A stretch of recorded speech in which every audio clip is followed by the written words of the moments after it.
Welcome to our online chemistry class. Our topic is solutions. Let us discuss next part, that is part number 4 of this topic. So in this part we will discuss depression in freezing point. Freezing point is the temperature at which a liquid becomes a solid, but this is not the correct definition. So the freezing point is the temperature at which liquid and the solid form of same substance are in equilibrium and have same vapor pressure. Vapor pressure should be same, and due to lowering of vapor pressure of the solution, solid form of a solution separate out at a lower temperature. So if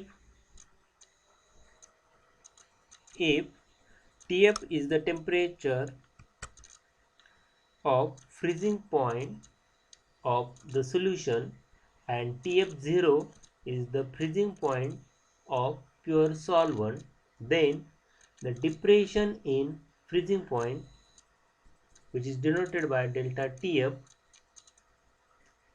is equal to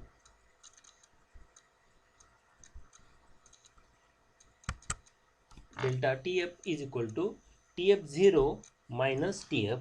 Here we note that the freezing point of solution Tf is less than that of Tf0, that is the freezing point of pure solvent, and that's why delta Tf is equal to Tf0 minus Tf. And here there is a lowering of freezing point of your solution than that of solvent, that's why it is called as depression in freezing point. So why there is a depression in freezing point, and same concept can be explained with the help of graphical representation. So let us discuss the consider graph of vapor pressure curve.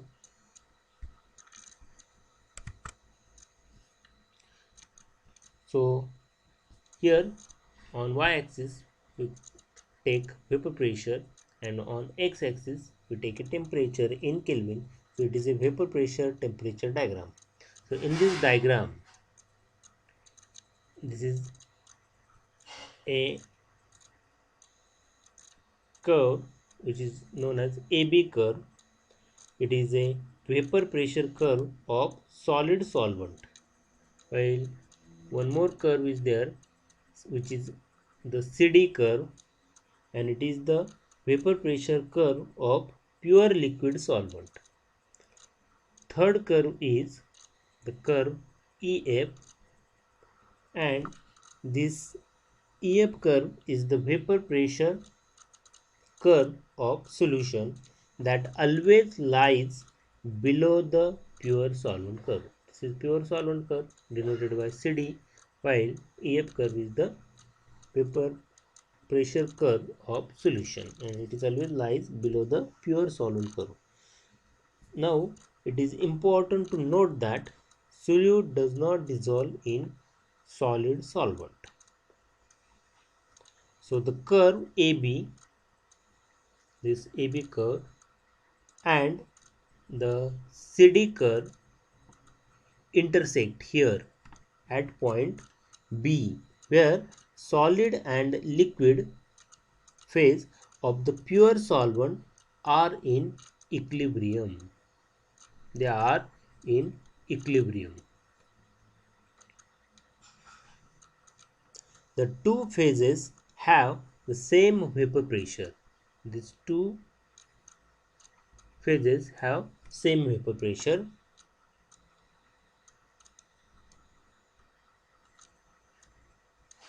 At point B, and the temperature correspond to that B point.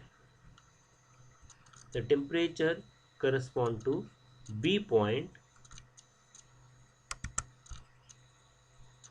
is here, and that temperature is the freezing point of your pure solvent and it is denoted by TF0. Similarly, at point E, which is a point of intersection of EF curve, that is a vapor pressure solution curve, and AB curve, that is the vapor pressure of pure solid solvent, and this point at which solid solvent and the solutions are in equilibrium and they again have same vapor pressure, and the temperature corresponding to this point E is this one, and which is denoted by TF, which is the freezing point of your solution. Now it is clear from this diagram that freezing point of your solution denoted by TF is lower than that of pure solvent denoted by TF0. So it is obvious because the vapor pressure curve of solution lies below that of solvent. So EF curve is below to CD curve. Now one question maybe arises in your mind is that why the freezing point of solvent is lowered by dissolving non-volatile solute into it. So at this freezing point of a pure liquid, the attractive force among the molecules are large enough to cause the change of phase from liquid to solid. And in a solution, the solvent molecules are separated from each other because of solute molecules, and thus the separation of solvent molecules in solution is more than that in pure solvent. This result in decrease the attractive force between the solvent molecules, and consequently the temperature of the solution is lowered below the freezing point of your solvent to cause the phase change. So I think all of you understood the why there is a lowering of freezing point or depression in freezing point. Now next point is the freezing point depression and concentration of solute. So for that purpose, experimentally it has been found that depression in freezing point in dilute solution is directly proportional to the molality m, small m, of solute presented in a solution. So we write the mathematical form. So depression in freezing point denoted by delta Tf and molality by m. So they are directly proportional. We write delta Tf is directly proportional to m. So if we remove the proportionality sign, then we place a constant and we can write delta Tf is equal to Kf into m, and here Kf is the proportionality constant. It is called as freezing point depression constant or cryoscopic constant, where molality m is the number of moles of solute present in 1000 gram or 1 kg of pure solvent.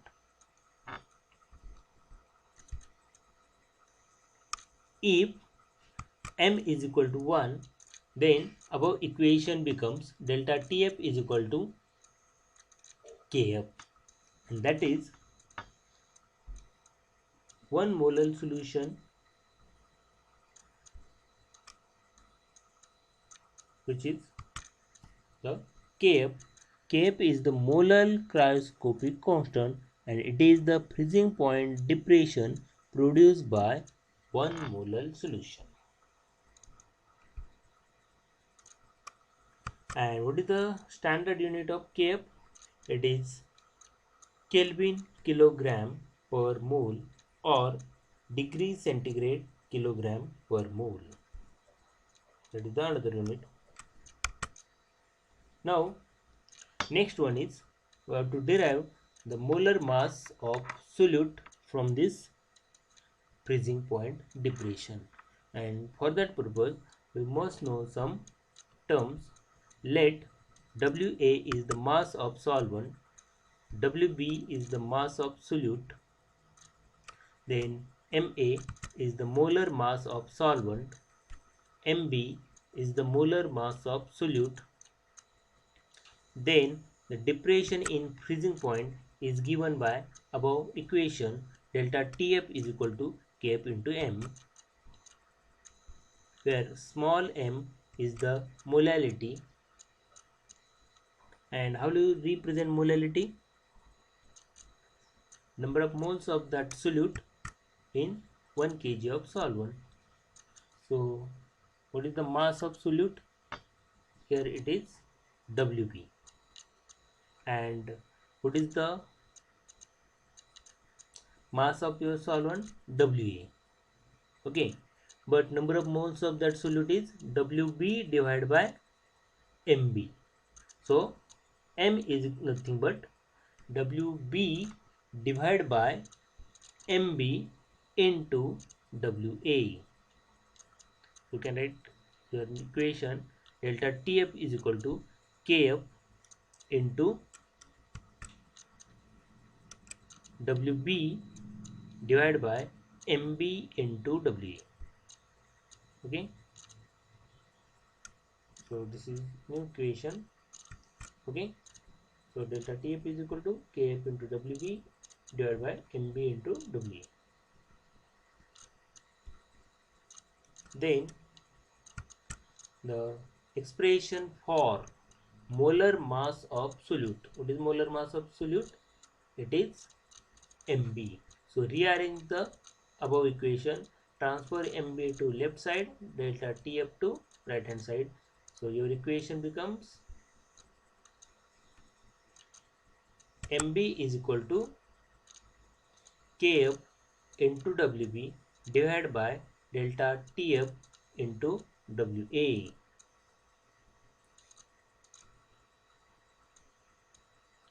So if we take molar mass in gram, then multiply this by 1000. So your MB is equal to 1000 into KF into WB divided by delta TF into WA if your mass is in gram. Okay. Now next is we'll solve this numerical based on freezing point. What is your numerical? By dissolving 13.6 gram of a substance in 20 gram of water, the freezing point decreased by 3.7 degree centigrade. Calculate the molecular mass of the substance if molar depression constant for water is equal to 1.863 Kelvin kilogram per mole. What is the given thing? In this numerical, 13.6 is the mass of that substance. So it is the mass of solute denoted by WB in 20 gram of water, means mass of solvent. Water is the solvent, so WA is 20 gram. Then freezing point decreased by 3.7 degree, means delta TF depression in freezing point is given 3.7. Then you have to calculate the molar mass or molecular mass of your substance, that is MB. So just now we will discuss that formula for MB. MB is equal to, now remember here your masses are given in gram, that's why multiply by 1000. So 1000 KF into WB divided by delta TF into WA. So 1000 into 1.6863 into 13.6 is the mass of solute or that substance. What is delta TF? Delta TF is 3.7 and WA is 20. Okay, So your answer is 342.38 in gram per mole, that is molar mass of your substance. If you have to convert in kilogram per mole, multiply it by 10 raised to minus 3, that your answer in kg per mole. Okay, now next one is the next colligative property, that is osmotic pressure. Before learning this osmotic pressure, we must familiar with the what is the meaning of osmosis. So osmosis was first observed by Abenold in 1748. So how will you define the osmosis?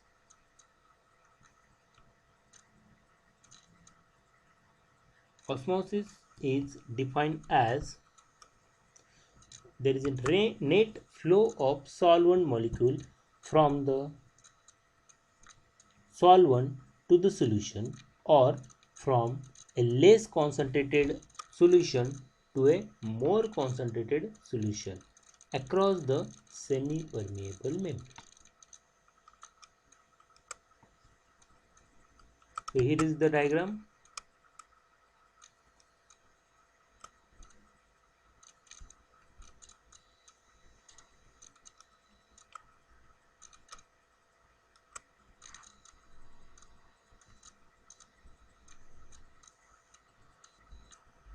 They are separated by this semi-permeable membrane. In one part, here in left part of your tube, salt solution in water is placed, and in right hand compartment the only pure water or fresh water is placed. Then we observe that there is a flow of your water from right hand side to left hand side, from okay. So flow of solvent to the solution or less concentrated solution. Then why it is less concentrated? Because there is no salt, means it is less concentrated, and here in solution there is some concentration of your solution, and it is passed through semi permeable membrane. This term is called as osmosis. Now what is semi permeable membrane? The membrane which allow only solvent molecule to pass through it and resist the flow of solute particle or molecule is called as semi-permeable membrane, or denoted by SPM. Now, which are the examples of this semi-permeable or membranes made up of from some chemicals, say 3PO4 twice or CO2 FeCN6. These are some examples. Now next is the osmotic pressure. So osmotic pressure is the equilibrium hydrostatic pressure, and it is the minimum pressure that must be applied on the solution to prevent the entry of that solvent into the solution through the semi-permeable membrane. And it is the minimum pressure needed to apply on the solution to make its vapor pressure equal to the vapor pressure of your solvent. It is denoted by pi. Okay. Then it is measured by different methods. Van 't Hoff equation of osmotic pressure is also be written, and it is equal to pi, means osmotic pressure is equal to CRT, where pi is the osmotic pressure, C is the concentration of solution in mole per liter, then R is the solution constant, T is the absolute temperature. Then how will you demonstrate the osmotic pressure?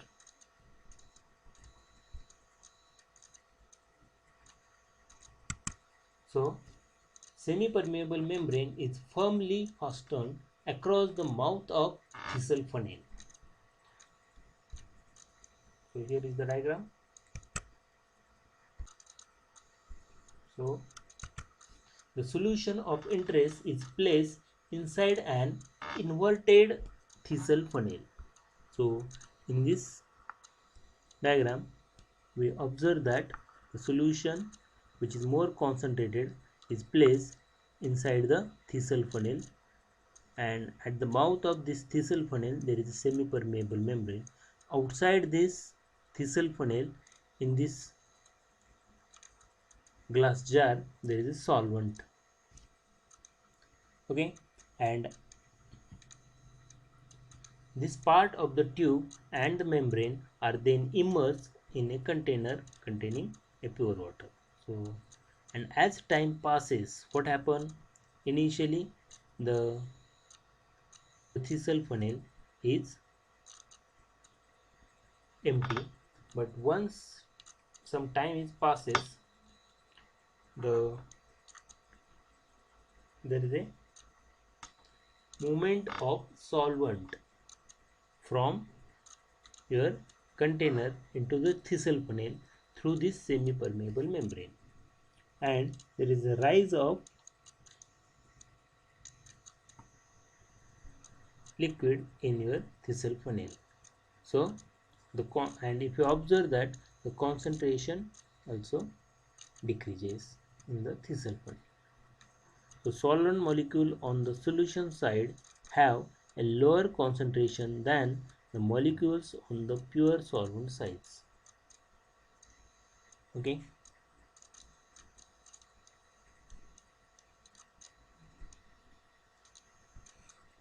So as a result, some of the solvent passes through that membrane into the solution, and it causes the liquid level in the tube to rise. The liquid column in the tube creates a hydrostatic pressure, and that pushes the solvent back through the membrane into container bag.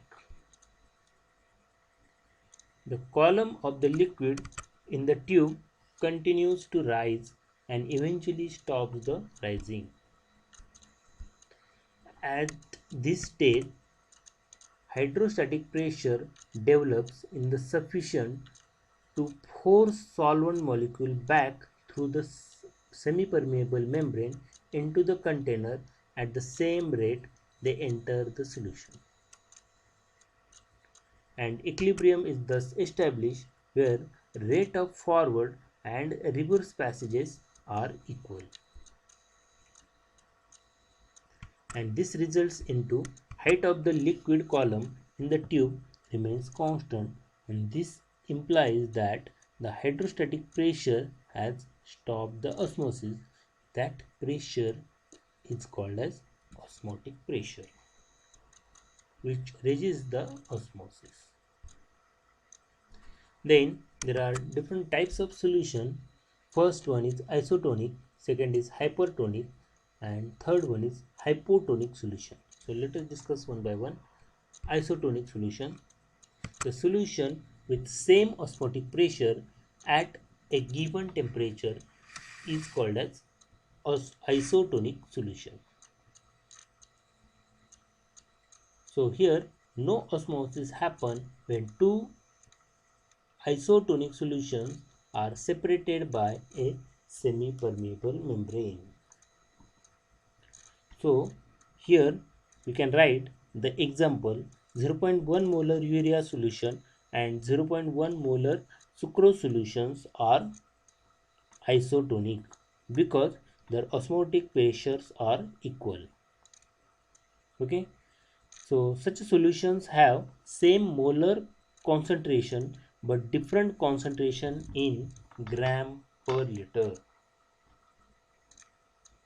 So if these solutions are separated by semi-permeable membrane, there is no flow of solvent in either direction, solvent to solution or solution to solvent.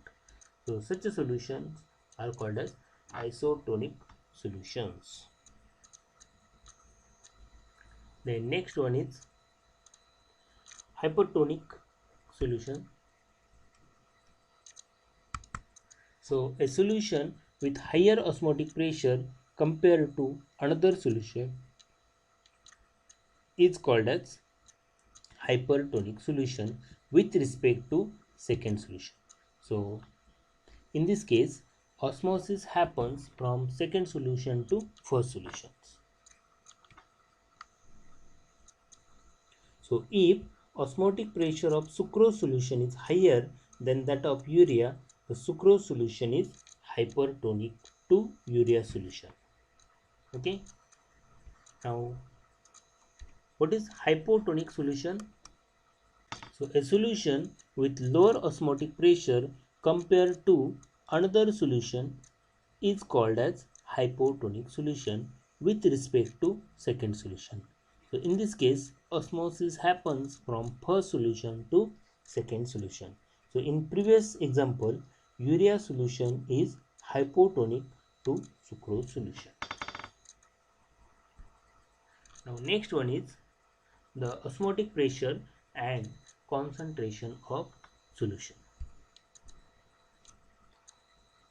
Experimentally, for dilute solution, osmotic pressure can be written as pi is equal to CRT,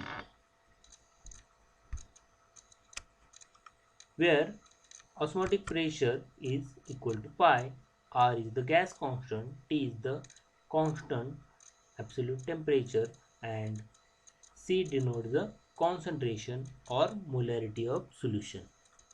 How do you write the molarity of solution?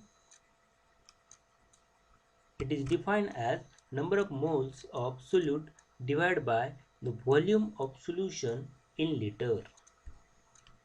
So C is equal to N2 divided by V, where N2 is the number of moles of solute. If we substitute this value in 2.16 equation, then what we get?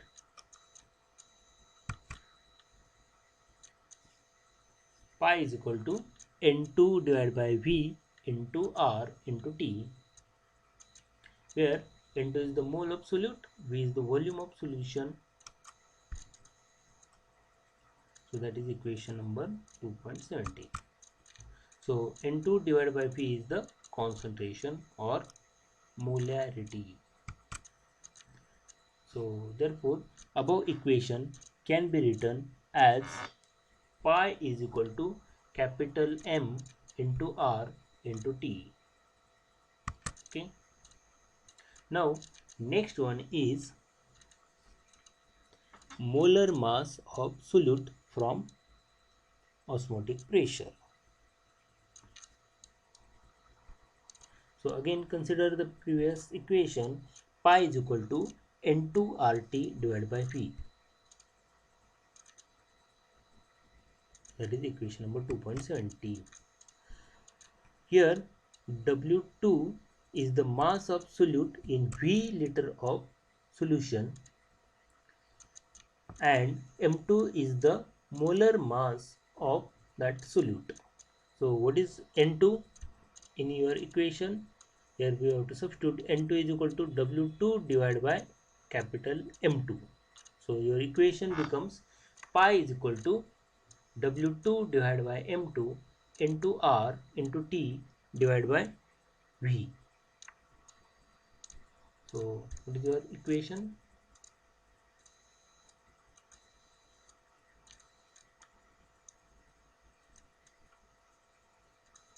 Pi is equal to W2 RT divided by M2 V. Or you can rearrange this equation, transfer this pi to right hand side, M2 to left hand side, and you can write your equation in terms of molar mass of your solute is equal to mass of that solute into R into T divided by osmotic pressure pi into V. We must solve the one numerical based on osmotic pressure. What is the volume of solution containing 1 gram mole of sugar that will give rise to an osmotic pressure of 1 atm at 0 degree centigrade? What is the given thing? 1 gram mole, that is number of mole is given. Osmotic pressure pi is given as 1 atm. R is your pressure in atmosphere, so R is always written as 0.821. So I think there is a correction here. It is 0.0821 joule atmosphere per Kelvin per mole, and in joule it is 8.314 joule per Kelvin per mole. But here pressure in atmosphere, so we use 0.08205 actually, but we can write this as a 0.0821 in liter atmosphere per Kelvin per mole. The temperature is given 0 degree, that is in Kelvin is 273 Kelvin. So we have to apply this equation. Pi V is equal to nRT, or pi is equal to nRT divided by V. So what is V? V is equal to N divided by pi into R into T, or nRT divided by pi. So it is N is 1, pi is also 1, into R 0.0821 into 273. So your answer is 22.4. So if your pressure in atmosphere, your volume in liter, your value of R is 0.0821, that is in liter atmosphere per Kelvin per mole. Remember this, you can calculate the volume. The next one is the reverse osmosis. So what is reverse osmosis? So the direction of osmosis can be reversed by applying a pressure larger than the osmotic pressure to the solution side. This phenomenon is called as reverse osmosis. Okay, so if you observe this diagram, in left part of your tube salt solution is placed, and on right hand side fresh water or pure water is placed. In middle part of that U tube, the semi-permeable membrane is placed, and if we applied a extra pressure which is slightly larger than that of osmotic pressure, then flow of water is in reverse direction than the osmosis, that is from solution to solvent, and that process or phenomenon is known as reverse osmosis.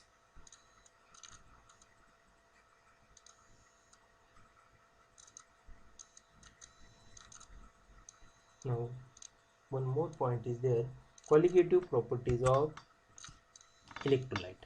So following are the experimental observations for behavior of electrolyte. So first is, solutions of electrolyte also exhibit colligative properties which do not obey the relation of non-electrolyte. Second is, the colligative properties of solution of electrolytes are larger than those to be expected for solution of non-electrolytes of the same concentration. Third one, the molar masses of electrolytes in aqueous solution determined by colligative properties are found to be considerably lower than the formula masses. And last one is, why the colligative properties of the electrolyte solutions are greater than those for non-electrolyte solutions of the same concentration. So electrolytes dissociate into two or more ions when dissolve in water, whereas non-electrolyte do not. That means electrolyte dissolves in water, produces two or more ions. Consequently, number of particles in the solution increases. And this can be explained with the help of one example, that is NaCl. The colligative properties of electrolyte solutions are thus higher than that of non-electrolyte solutions. So for example, When NaCl is dissolved in water, it produces two ions. One is Na plus cation and another is Cl minus anion. Whereas when sucrose is dissolved in water, it does not dissociate. So here NaCl is electrolyte and sucrose is non-electrolyte.